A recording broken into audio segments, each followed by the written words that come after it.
Hello বন্ধুরা, আমার channel live মোটিভেশনে তোমাদেরকে স্বাগত। আমি পিঙ্কি। আরজি কর এর মৌমিতার ঘটনা আজ আমরা সবাই জানি। দিকে দিকে কত আন্দোলন, আর তাতে সাড়া দিয়েছে গোটা দেশ।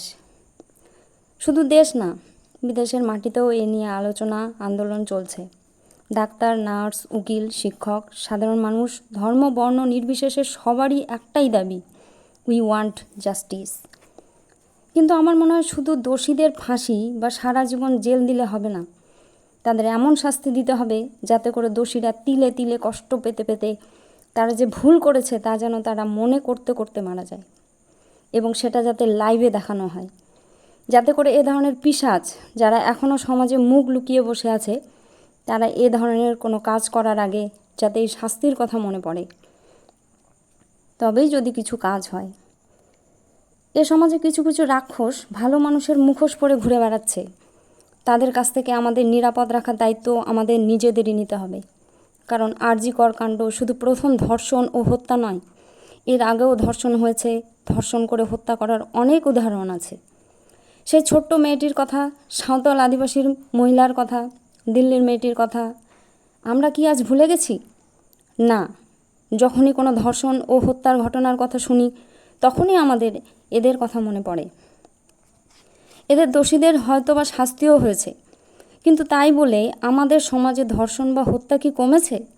না, কমেনি, বরং তা বেড়েই চলেছে দিনের পর দিন। তাই আরজি কর কাণ্ডের ঘটনাতে আমরা অবশ্যই চাইব যে দোষী বা দোষীদের যাতে দৃষ্টান্তমূলক কঠোর শাস্তি হয়।